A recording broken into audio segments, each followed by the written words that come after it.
Femi? I can hear you, Gary. Okay. Yeah, tell us about Near Neighbours and what you know. Okay, can everyone hear me all right? Right. Yeah. So we are a Church of England charity, and we work with faith and ethnic communities in the city. We are passionate about women, hence we are always heavily involved with International Women's Day and anything just that pertains to women. We've been supporting some domestic abuse work in the city. Currently, we are funding the Freedom Course with Living Keys, a charity that's just started in Peterborough. And we're also funding the East European community just to support victims of domestic abuse. I really do like poetry, but I am not one to have the confidence to read out mine openly. So Judith, who helped with International Women's Day last year, she's here. She's a very accomplished poet. So I'm just going to hand over to Judith to read poetry. Thank you. And brilliant poetry by the ladies before me. Thank you so much. Hello, thank you, Femi, thank you, Gary, and hello, everyone. Nice to see you, all of you. So I will share today my poem with you called Singing the Song of Your Journey. You are the cradle of life, standing in the center of the universe, with a crown of eternal glory on your head, holding a new life on your hands, gently squeezing it to your heart, a roaring dragon of light under your feet. You are entrusted with the preservation of life and the truth. You are entrusted to treat our wounded hearts and souls, comfort the suffering, to inspire hope to those who have lost it, teach to love and forgiveness, a ray of heart light to illuminate the darkness, because you are created from light. You are meant to carry and share the light. You are the gate of life. You are the sword of truth. You are the keeper of light, standing in the center of the universe, singing the song of your journey. So thank you very much. Judy, if you honestly think you're going to get away with that, you know me.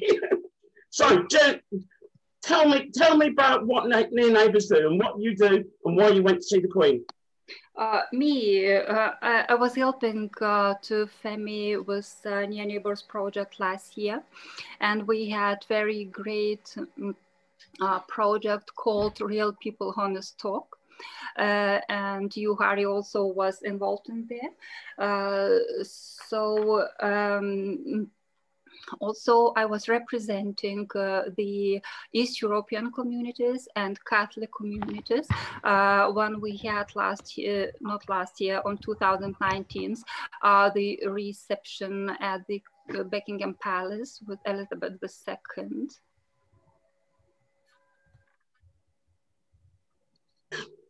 What you didn't say is what you do for the whole community, getting people together.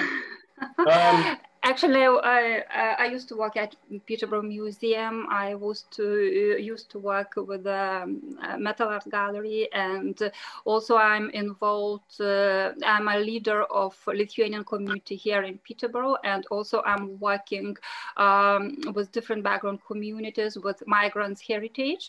And now I'm working with the Family Voice Peterborough organization, and it is charity organization for people with SEND.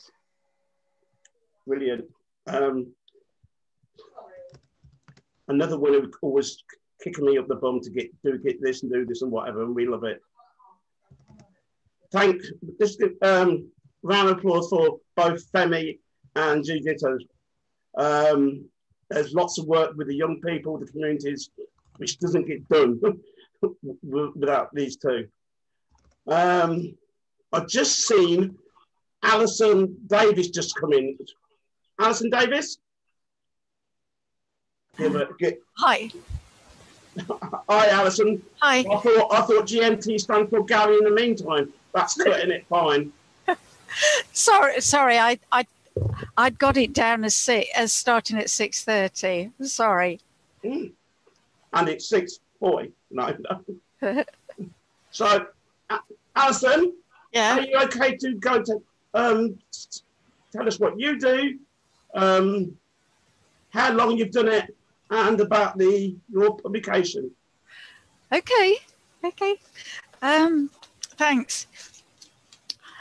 Well, I have a day job, but besides the day job, I do research for Peterborough Racial Equality Council, and if I just say I've been doing it since the end of the last century, that's quite long enough, and we've done several projects promoting the voices of young people from Black, Asian and minority ethnic backgrounds in the city, so that they can get heard and taken notice of by the council and schools and faith leaders and so on.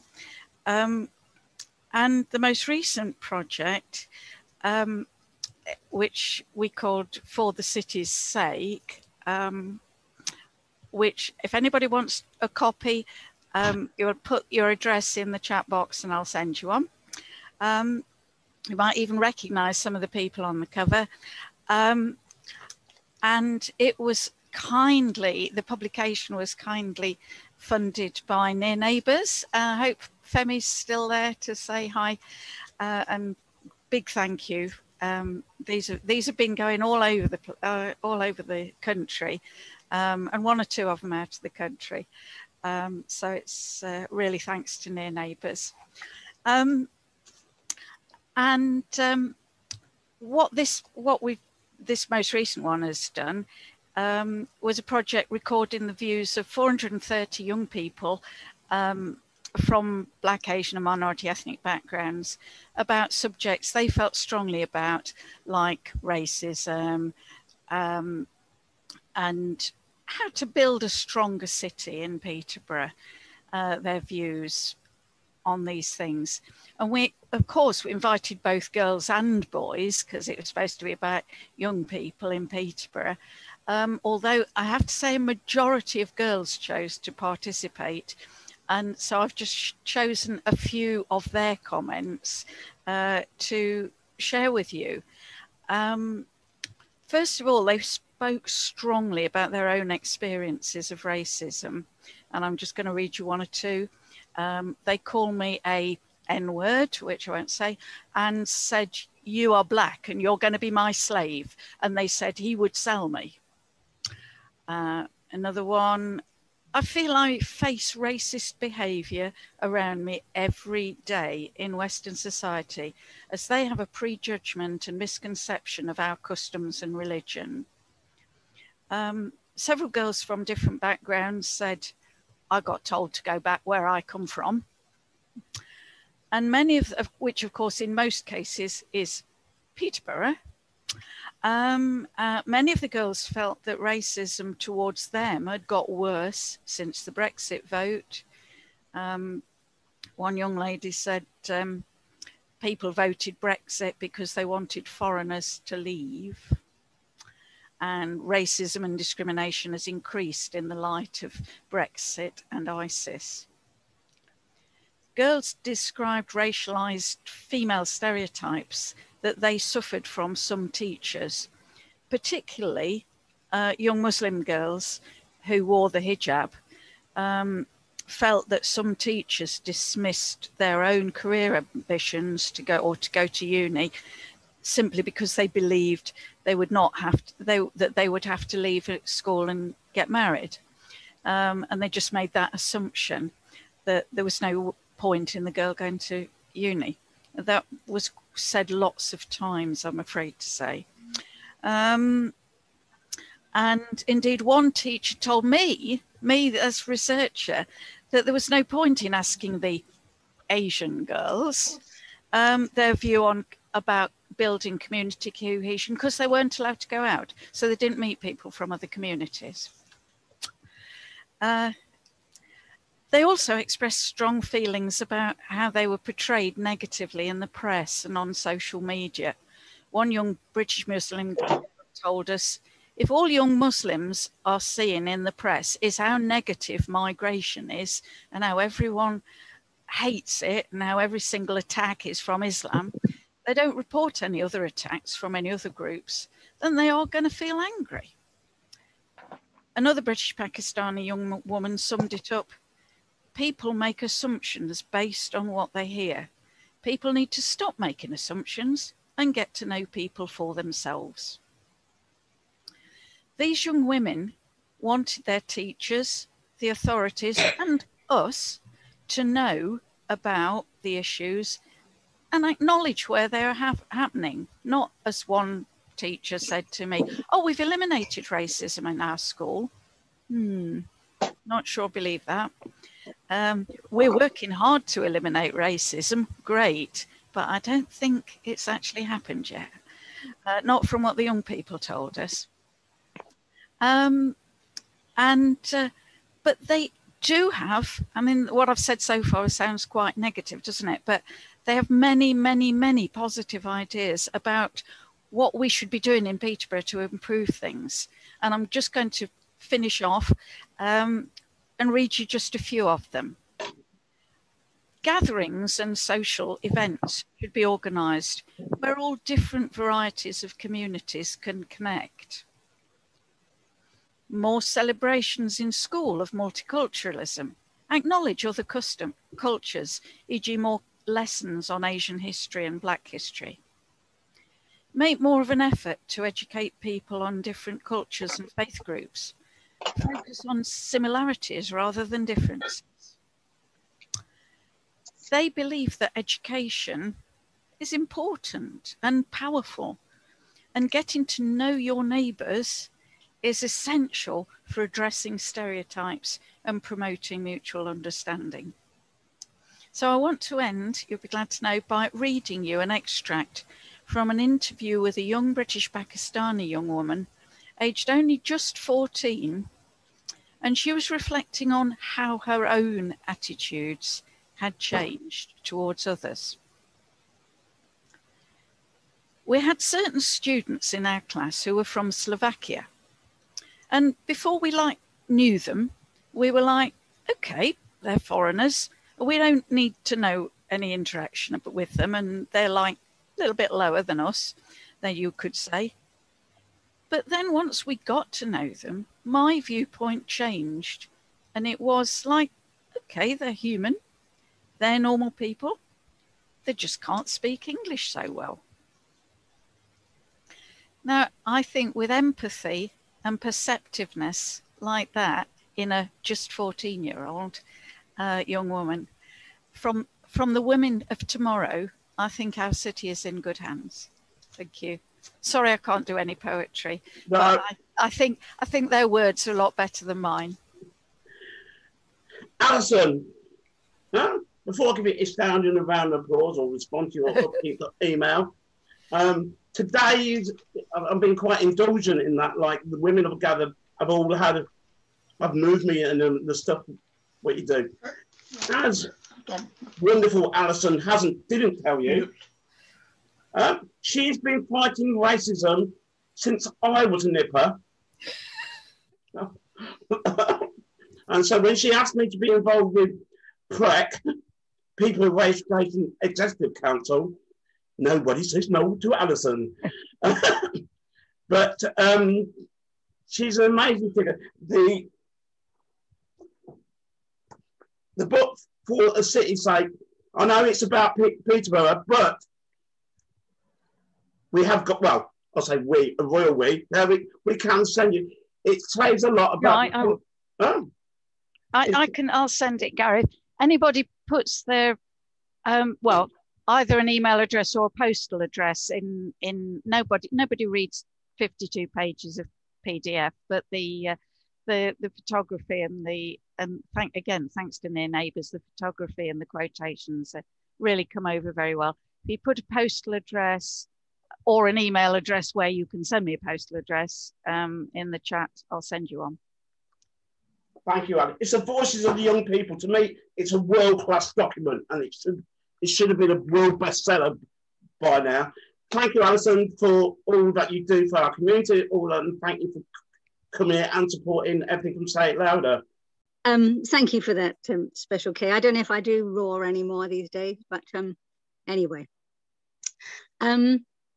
Yes, I do co-run Live Poets in Swansea with Tim Evans, and that's a radical poetry group, and that's explicitly political poetry, and we're doing a big anti-racism thing next week on Tuesday, if anybody wants to tune in. I wanted to say a few words about what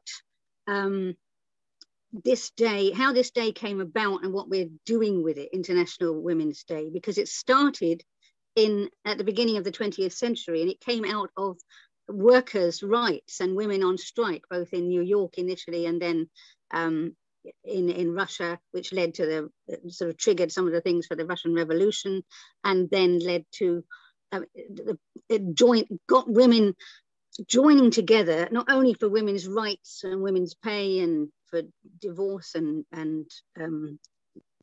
abortion rights and so on, but also for peace. Women in the First World War went from 25 different countries, completely illegally, because their countries were against each other for war, but they went and had a conference on peace really bravely. And it seems to me that the day, it took till 1977. In other words, I think another 60 years before the UN, the United Nations, said, this can be a day for women. And it seems to me that part of what we need to do is to see it as a time for commemorating some of the women who have been powerful in the past and helped to move things forward for the freedoms such as we do have today. But also it's a time for bonding and solidarity. And certainly I've seen lots of that tonight. And it's also about protesting and the campaigns that we need to have. And again, people are working on fantastic projects, but let us not forget, in Britain, the women on the front line in the health service who've just spent a year knocking themselves out, saving lives and putting themselves at risk. 1,000 health workers have died. They've been offered less than a pay cut, 1% pay rise this week, an absolute kick in the face for nurses and health workers, most of whom, 77% of workers in the health service are women. So, there's lots to do. And the point that was made about, the leaders, I think Francesca was talking about that just getting women to the top table, and I know the theme for United Nations has been leadership this year, is not enough. We have a Home Secretary in Britain who dismantles many of the welfare benefits and the opportunities for women of all races and for refugees and so on, who, although she is an ethnic minority woman, she is not good news for the women in our society. So, and on the other hand, in America, you have, they call the squad, some people in leadership are doing wonderful things for the many. And so we need to be critical. I think we do want women to be leaders, but we also want people, all together to lead things themselves in solidarity. It is in strength. And, I think whatever the difference is, and it was very interesting to hear Rian's poem about the feminists, we need to look at what women are doing and that they are representing, something that is for the many, and we are overcoming differences between us and working together for the same end. So I wanted to say all that. But anyway, I'm going to read some poems. It's interesting that although for me the day is about workers' rights a lot, that actually is quite clear from a lot of things that people are reading about and talking about, and in my own poetry, that we are not free from the oppression in coercive and abusive relationships at work, but particularly in the home and in sexuality. And a lot of my poems have that kind of element. So I'm going to read 3 poems, and perhaps 1 or 2 themes will come across from that. First one's called Blue Sky. My heart breaks when I hear your story, the weeping in the night and the screaming in the light. All over the world, I hear your cry. See the trickle of your tears and know the searing of your soul. My cry, my tears and my soul. It's in their eyes, the malice of those who seek to justify attempts to subdue your spirit in words and spittle and phlegm and bile. And though your lips are silent, you are not quiet. And though you lie down, your hymen resists. And though you acquiesce with smiles, your glance is subversive. And though you answer to a new name, you know who you are. And though they force you to fight, your dreams are of flight. And no matter what they do that's wrong, your mind holds on and your spirit is strong. And when the day of freedom comes, you won't hold back from speaking out. You'll wipe the smirk from their lips. You'll no longer be afraid to shout. You'll take the stories to streets and townships. You'll set the truth free and you'll destroy every lie. And as you smash their fragile authority, you'll see with all clarity, oh yes, the blue, blue sky. That's that one. And, you know, I think that says something about how we have to cope in situations sometimes that are a nightmare, but, you know, we're holding it, we're being, you know, we will put voice to it eventually. This is another one, and partly, obviously triggered by Trump, but also you'll see some of the other themes in it. It's called A Boulder Has Rolled Over the Cliff Edge. And now the weight of it all has lifted. A giant boulder has rolled over the cliff edge and smashed into jagged pieces, water eddying round each one. And you, lying there on the floor, and when they came, I kept trying to clear up the mess underneath your body, as if when they lifted your poor worn shape and carried it out of the door, they might suddenly see all the foul words that you had used and all the reluctant conjugal duties demanded. I got on my knees and I scrubbed away every drop of piss and blood around the silhouette shadow left behind. And they dance all along the shoreline and wore costumes and masks, because by then there was a plague abroad. And I might have wished for those thousands of women to be back on the streets, women refugees, women mothers, women for abortion rights, women students, women workers, older women, black women, poor women, comfortably off women, gay women, trans women, teachers, saleswomen, amnesty women, survivor women, Jewish women, nurses, daughters, precursors of Me Too, women in woolly pussy hats, women in veils, and women for justice. But no one's allowed to march today because of the plague. I wander along the beach alone, letting salty effluent water ripple between my toes. I turn over a piece of broken rock in my calloused hand, frangible too much like cold, hard toffee. I can't bite into it. Pieces of this shattered rock scattered all along the coastline. Bits of you will be seized upon by thousands of hands and banged against the limestone wall, smashed into smithereens, and in some cases, fragments will be pocketed for pebble collections. Oh yes, I was on my knees, cleaning up where blood had dribbled from your nose and lips, and urine had seeped out from your trousers. I had to do it before it was taken as evidence of my failure to keep a tidy house, to keep all the secrets, your crude epithets contained in my penciled eyebrow arches, your menacing swagger concealed in my carefully applied lip gloss, your casual indifference to suffering, covered up by crisp white tablecloths and fresh flowers, and much, much more. Yes, I'll put the piece of rock on the mantelpiece. You were rolled over the cliff top by hands other than mine, and the ghosts of the women are dancing all along the shoreline. They are fucking dancing. And now I think I might join them. So that was that one. And I think, what do I want to say about that one? I think, it's about, I wanted to point about women joining together, really.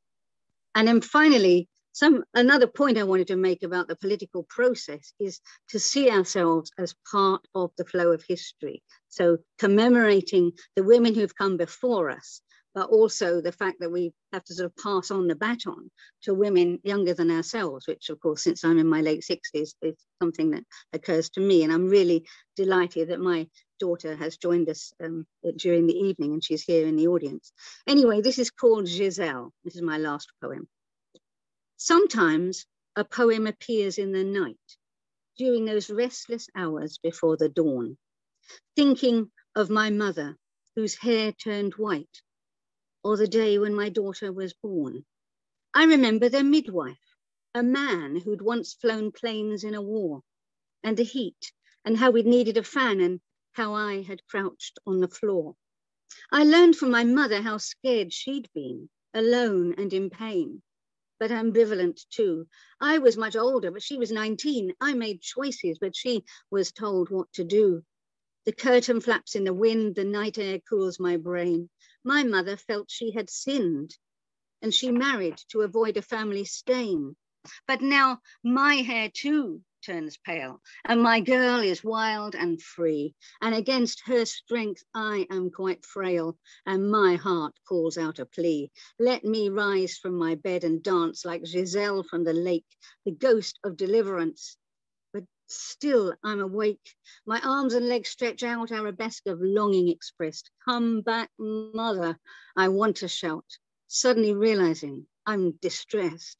Round and round the ballerina twirled to save her lover from the sirens. She dropped to the ground and then unfurled, and I want to see things through a different lens. And yes, I crouched on the floor while you, as fetus, struggled for life. And mother's words came to mind, virgin and whore, virago or sylph, spinster or wife. And from my window, I can see the moon, and my hair splays out across the pillow.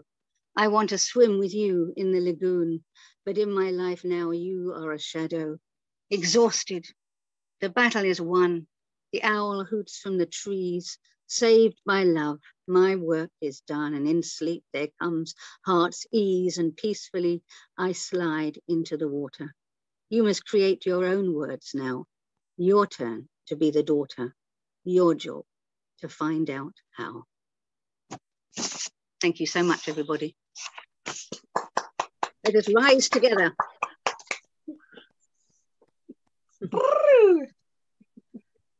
That was absolutely mesmerizing and beautiful, and just so much of what we expect from you. So thank you. Thank you. Without further ado, here's my twin, Kezabel. Oh, well done for hanging on in there, everybody. Some such powerful words and such passion. Fantastic. And obviously we're running out of time, so I've cut out some of my more serious poems because a lot of what I was going to say has been covered by others. So I'm going to keep it light because I think everyone's flagging a bit now, and so I'm going to share some poems from my latest book. I'll just send the thing to show you where it is. My latest book is Permission to Speak, and it's CD and audio and all that.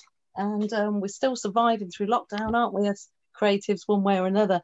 So this poem is called Nature Doesn't Blush, because actually sometimes us girls can compare ourselves too much. You know, we wake up every morning not feeling perfect because we're not smooth enough, we're not the right shape, we're not this, we're not that, we're not the other, and the peer pressure that goes on. And it was World Naked Gardening Day or something, and I put a post out on the socials messing about saying, right then everybody, I dare you. And one of my friends said, if I went out into my garden naked, even my flowers would blush. And we laughed. But actually, I then said to her, nature never blushes. You never get a rose compare itself to a dandelion. They just are the best they are. So this short poem is called Nature Doesn't Blush. Nature's beauty shines proudly. Vast varieties, colours, shapes, scents and complexities stand side by side. All are clothed and complemented with verdant shaded backdrops to show them at their best. They celebrate their divine design and unique essence. Nature flourishes without need for comparison, oblivious to others, sharing its blessings without blushes. So let's do more of that, shall we? I think it's really worth pushing that.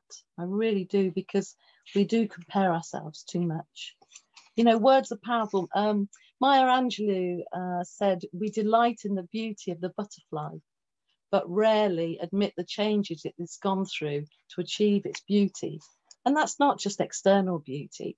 I see people in my Weaving Words groups and how they've grown over the last few years. That change, it takes a lot, and it takes time, it takes effort, it takes work. A poem I recently put on YouTube, and it's part of a film that's coming out, a 90-minute film that's coming out called A Weaving Words Experience, and it comes out in April. And a lot of people have been struggling recently, and that's why we put it out a little bit of it early, because we were writing in Weaving Words, that my creative writing workshop, about a Mexican proverb, which goes like this: they tried to bury us, they didn't realize we are seeds. They tried to bury us, but didn't realize we are seeds. And all the people who have come tonight are seeds who are growing. And I wrote this poem in January when there was so much stuff being thrown and I was struggling. So I wrote, I will not be buried. Muck shoveled and thrown, eyes flinched closed, I inhale the earthy smell. Try to turn my mind to digging, planting, fond memories of gardening and fresh air. It helps me smile inside. Another spadeful flies my way. I shake the dirt from my hair. I don't care. It will not deter me from my path. I am heading towards warmth and sunshine. I will not be buried. I turn my cheek to the mudslingers. Steer away from negative cold storms. Beaten and windswept hope seeds rise steadily, watered with fresh tears and rain. Light radiates. I stand tall alongside unique creative beauties as yourself, sharing the sweet scented fruits for all. Cultivated happiness and love grows, soaked in music, dance, art and words, in a full and fertile Narnian Eden. Thank you. And you are part of this. And we must stand by side and get through. And that's why that last stanza says about us soaking in our creativeness and cheering each other on and being side by side. The next poem's a silly poem, just to keep you going, because we're all flagging a little bit, but it's part of, actually, although it's a bit of a fun poem, it's also part of waking up in the morning and not feeling perfect because of peer pressure. And I read this poem in Stanford, and a lady said to me, do you know how this all started, don't you? It's in the 20s.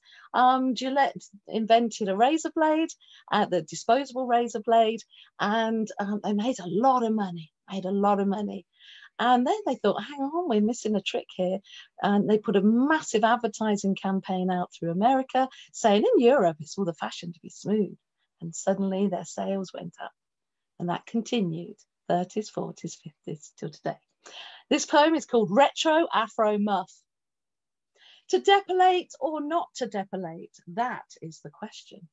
Whether 'tis nobler in the mind to suffer the stings and narrows of outrageous pubic misfortune, or take underarms and legs against a sea of troubled peer pressure. Millions of pounds spent in chemist aisles to make a suitable impression. Cultural traditions, fashions, adverts from the media obsession to follow the trends of shaven and shorn, to wax a thatch and match the look led by porn. Tweezers pluck, Contraptions remove, lady razors, creams and waxy strips. How strange this prepubescent look is required for her feminine genital bits. Slippy, slidey, pink temptress, smooth runway strip. The next day, itchy, scratchy, stubbly Velcro grip. Or neatly trimmed and coiffured natural woman in the buff. Healthy protection, topiary garden, embracing her retro afro muff. So celebrate your body. Don't wake up every morning feeling imperfect. I don't know how much time we've got. We haven't got much, have we? I had a really rude poem that I was going to share with you. Maybe I'll turn the page on that. Oh dear, see how you're feeling. Oh dear. So I wrote a poem called Permission to Speak, and actually originally the title of the book came from a march that we did celebrating the women getting the vote. And I was in Bedford and we were doing some placards and I did some weaving words groups, and there was a wonderful exhibition, art exhibition, and I opened it with a poem, Silence Condones, which I haven't got time to share with you tonight, but it is on YouTube if you want to have a look. And that permission to speak, you know, we have been given a voice, and we need to share, and I'm passionate about encouraging others to find their voice in my creative writing workshops. So if you want to join at any point, do let me know. And I love this. Pablo Picasso said, the meaning of life is to find your gift. The purpose of life is to give it away. So give it away. All your talents and your gifts, give it away. And your homework from tonight is to have a go at either splashing some paint or dancing in the kitchen or scribbling or doing something creative. And don't worry about sharing it, showing it to anyone else or comparison. Just do it. Because we all have a story, questions, intentions, desires, a wish, family memories, love, realities, anguish, conversations buried, suppressed needs to express, to declare our truth, to process and address. Creative expressions may start with a brushstroke, a whisper, a written word. Sing out your life dance. Now is the time to be heard. Let's voice our observations and feelings, drown out that inner critique, truly bless and give ourselves full permission to speak. Thank you. And I'm going to finish with a 30-second poem. And I haven't got time for the rude one, but I'll share it with you another time. This poem, this 30-second poem, was written when I was going through a very difficult time. My ex-husband was marrying my ex-best friend. A family friend had died, and I just split up with my boyfriend, and I was really struggling. So my prayer partner said to me, go and stay at my house by the sea and just have some time to yourself. And it's really important to have that time just to ourselves. And I wrote this poem whilst I was there on my own, and it's called Me Time. If you want to close your eyes, you can. Here we go. Thank you for having me, by the way. Recoup, rebuild, time to be, peace, self-love is the key. Listen to that inner voice, honestly. Rest, process, heal prayerfully, re-energize, breathe in me. Strength from solace by the sea. Thank you for having me. Keep being amazing, and we'll share more poems together and more sauciness and mischief another time. Hello. Yes, sorry. Can I have a request? What's that? I'm just going to say Mary Poppins. Mary Poppins? What's that? Some of our favourite things. Oh, that one. Do you know what? If we've got time for one more, I'm going to do the saucy one. I'm not going to do the... Well, you can do that. This is a poem written. Has anybody got a birthday tonight? Is anybody here with a birthday tonight? This is. I used to go. Well, I still do, but not so often now. I'm part of a group called the Tuesday Trollops, and we used to get together just to encourage each other. And it was coming up to a big birthday, and they all chipped in for this birthday present for me. And this is a silly poem to finish on. Thank you for having me, and please do get in touch. It's called Unusual Birthday Present. Okay. I'm known as masturbating queen by some of my close friends. They take the piss at my appetite. Natural joy, why not, I defend. My thoughtful friends decided that my present should be special. What? You've never used a rabbit? They look on as if I'm extraterrestrial. It was a big one, my 50th birthday. Deliberations, lots of thought. Received this plastic thing with batteries that my friends chipped in and bought. I thanked them for my present. I thought it was dead funny, but I couldn't ever imagine using the purple birthday bunny. I'm a skin-on-skin girl, I tried to explain. The real deal is the best. I prefer to feel the soft me in those moments of undress. They tried to persuade me. It's amazing. Think of the time you'll save. On earth would I want to rush that? So it's still in the box, I'm afraid. Thank you. We've got to finish with a bit of sauce, haven't we? And some mischief. Unmute yourself, guys. Who doesn't know how to use a rabbit? Plastic and landfill is all I'm saying. Well, all I'm going to say is, woman to woman, if you've got a rabbit and you haven't taken it out of the box, you're behind the times because now it's a rose, okay? It's a rose the batteries or something else, I believe. Get him out of the remote. What are you doing, woman? Oh my gosh. Oh my gosh. I'm going to come over there. You're supposed to be more liberal and free with all of that than us girls over here. No, get that out. I am. That's why my reputation precedes me, but yeah, we don't know. Right. Mine too. Okay. Oh my gosh. That was fantastic. You guys give it up for Kezabel. Give it up. Give it up. Give it up.